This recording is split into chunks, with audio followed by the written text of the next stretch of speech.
ይሄ እንግዲህ ኢትዮጵያ የራሷን ሰራዊት በድሮን እንደደበደበች አላወቅንም ነበረ። አውቃችሁ ነበር? ምናልባት እርግጠኛ ነኝ ይህንን መረጃ አዲስ ነው ለሁሉም። ይህ መረጃ እንግዲህ በሁለት መልኩ ደርሶናል። አንደኛው ኢትዮጵያ ወዲያው ወደኛ እንደደረሰ ስታውቅ መረጃ ወጥተዋል፣ ኦልሬዲ መናገር አለብን ብለው ይመስለኛል። የኢትዮጵያ መከላከያ ኮሚኒኬሽን ጽሕፈት ቤት ኃላፊ ስህተት ነው እንዲህ እየተባለ እየተወራ ነው በአንዳንድ ሶሻል ሚዲያ ይላል። ሊወራ ይችላል ብሎ ነው እንግዲህ ማውራታችን። ይህንን ለህዝብ ይፋ ማድረጋችን አይቀርም፣ የግድ ነው። ነገር ግን ደግሞ እንዴት ተከሰተ የሚለው እንየው። ድሮኖቹ ሰው ፈልገው ያገኛሉ። የትግራይ መሪዎች ፈልገን መሪዎቹ ከያሉበት ለቅሞ የሚያጠፋ መሳሪያ አለን፣ እንደዚህ የሚያደርጉ ካሜራ ያላቸው እንደዚህ አይነት ድሮኖች አሉን ሲሉ ሲመኩ ነበረ። ነገር ግን ፋኖንም እንኳን ሰው መለየት ይቅርና የራሳቸው ሰራዊትና የአማራ ህዝባዊ ኃይል የአማራ ፋኖ ብሔራዊ ኃይል መለየት አልቻሉም። በዋግምራ አካባቢ በዋግምራ ብሔረሰብ የአገው ብሔረሰብ ነው።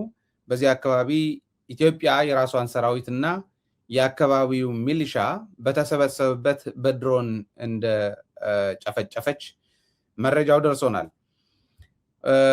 መረጃው ያደረሱን ሰዎች እንደነገሩን ከሆነ ከ40 ሰዎች በላይ ገድለዋል። ከ40 የሰራዊት አባላት በላይ ገድለዋል። 36 የሚሆኑ የሚሊሻ ኃይልም ገድለዋል እና 16 ደግሞ ጉዳት አድርሷል። 16 ሰዎች ላይ ጉዳት ደርሷል። 36 ሚሊሻ ተገድለዋል።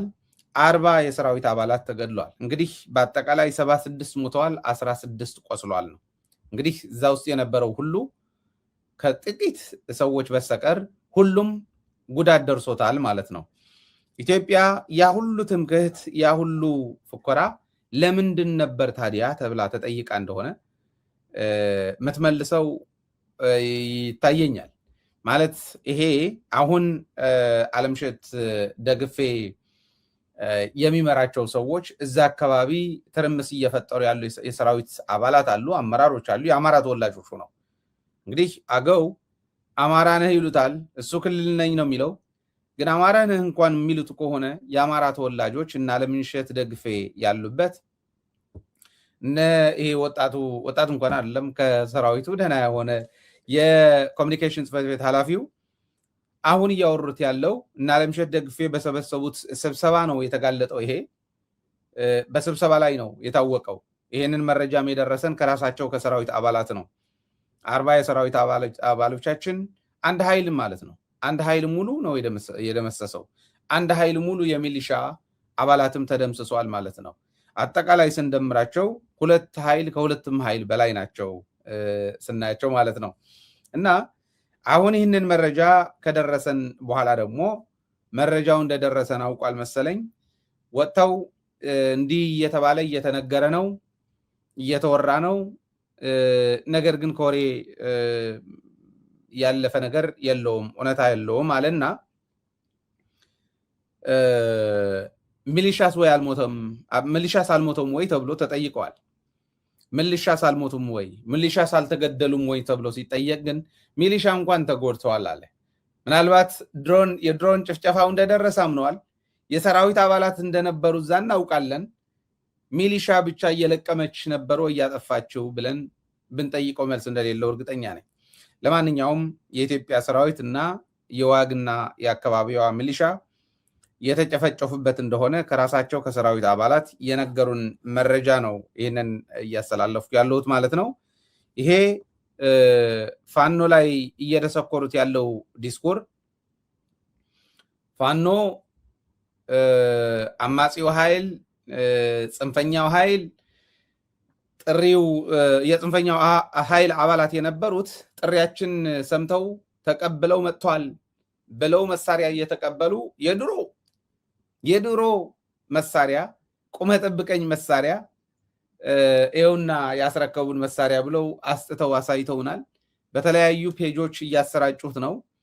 እንግዲህ በዚህ ሰዓት ፋኖ የታጠቀው መሳሪያ ክላሹ እንኳን ጥቁር ክላሽ ነው። ጥቁር ክላሽ የዛ የመከላከያ ኢትዮጵያ መከላከያ ነኝ ባይ እያንዳንዷ ጥቁር ክላሽ አንድ ሰው ከተሰዋ በኋላ የተገኘች ናት። የተሰበሩት የተወረሱት የተማረኩት መሳሪያዎች አሁን ነው ለ600,000 ሰራዊት የፋኖ ሰራዊት ማስታጠቅ መቻል ከተማረከው ነው ያስታጠቋቸው። እውነት ነው። መጀመሪያ ግን በ10 ሺዎች የሚቆጠሩ ሰዎች ተገድለው ነው የኢትዮጵያ መከላከያ ያንን ጥቁር ክላሽ ፋኖ ሊይዞ የቻለው ማለት ነው። ስለዚህ በዚህ ሰዓት ቁመህ ጠብቀኝ ይዞ የሚዋጋ የፋኖ አባል እንደሌለ እናውቃለን።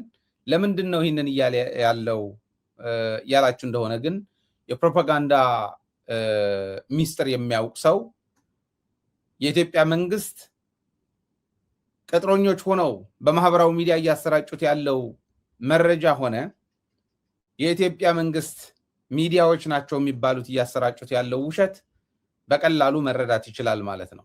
ስለዚህ በቀላሉ ለማስረዳት ያክል አሁን በዚህ ሰበር ዜና ያስተላለፍኩላችሁ መረጃ አንደኛ ኢትዮጵያ የራሷን ሰራዊት በድሮን እንደመታች ነው። ሁለተኛ እንዳመነችም ጭምር ነው።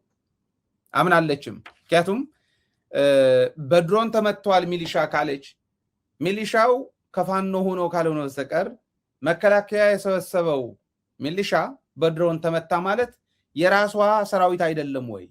አንደኛ ህዝቡ እንደ ራሷ ህዝብ እንደማታየው እንደ ራሷ ሰራዊት እንደማታየው ሚሊሻውም ጭምር ዝም ብሎ የከንቱ ህይወት እየኖረ እንደሆነ ልፋት እንደሆነ ከኢትዮጵያ መንግስት ጋር ከኢትዮጵያ ሰራዊት ጋር መሆን ለዋግ ሚሊሻዎች ለሌሎች አካባቢ ሚሊሻም በዚህ አጋጣሚ ትምህርት ይሆናል። ነገር ግን ሚሊሻ የተመታው እንጂ መከላከያ አልተመታም ብለው መከላከያና ሚሊሻ በነበሩበት መድረክ ላይ እንዲህ ነው የመተው እንዲህ አልሞተም ተብሎ መናገር አንደኛ አይታመንም፣ ሁለተኛ ደግሞ የህዝብ ጥላቻቸው ምን ያክል እንደሆነ በተግባር የሚያሳይ ነው ማለት ነው።